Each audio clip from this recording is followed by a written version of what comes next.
Today we're going to talk about burn severity. Now, because we do a lot of welding in our particular trade, whether it's out in the field or in the shop, uh, we are generating a lot of heat, we're generating a lot of sparks, we're generating a lot of hot molten metal. So there is the potential, because we do what we do, of getting burns under various circumstances, even if we're wearing all our required PPE at a given point in time.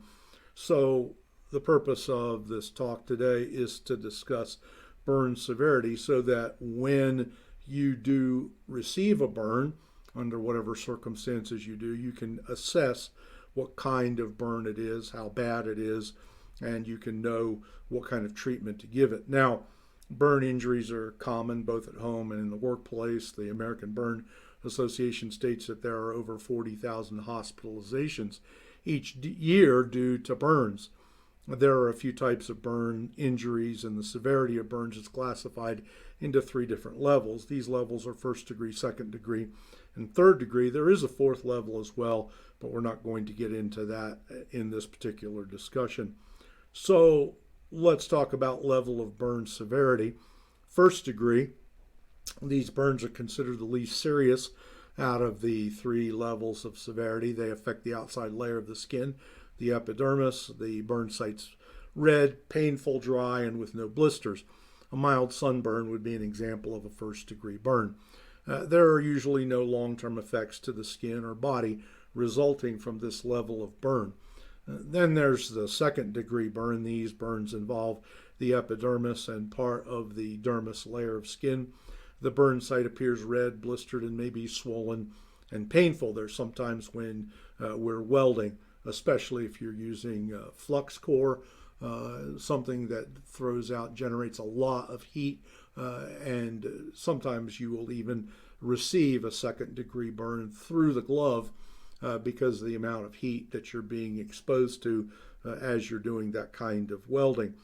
So then there's the third degree. These are the most serious types of burns a person can have. These burns destroy the epidermis and the dermis, and they may go into the subcutaneous tissue. The burn site may appear white or charred.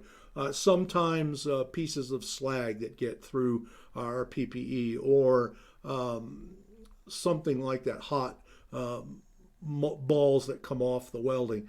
Sometimes they'll work their way into places and lodge, and as a result of that, they will burn these kinds of holes in our skin. So it does happen. So the question then becomes, well, how do you treat these burns? Well, if it's a first degree burn, most of these burns can be treated in the home with over the counter ointments or medicines. A doctor should be seeing if there's a large area of skin that's affected, or a major joint, or if the face is affected by the burn. Second degree, right after the burn occurs, run the affected area under cool water for 15 minutes. Over the counter medications and ointments can be used to heal these burns in the home. You should see a doctor if the burn affects a large area, or if the burn affects the hands or the face, the feet, the groin area, the buttocks, any place where there's the potential for infection because of sweat or because of dirt getting ground into those areas. You should see a doctor under that circumstance. Then third degree, don't attempt to address a third degree in the home. Raise the affected area above the heart if possible. Get transported to a hospital, or to an urgent care clinic. In our case, we would probably start there. Don't remove clothing. This can pull the burned skin from the body.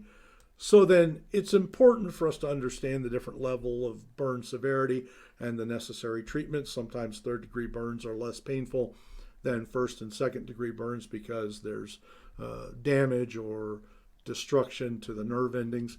We need to be careful. We need to be able to recognize when we've suffered a serious burn.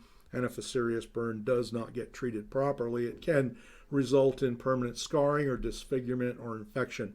So, just for your general education today, we want to talk about this so that we know what we're looking at when we find ourselves in a situation where we have actually been burned.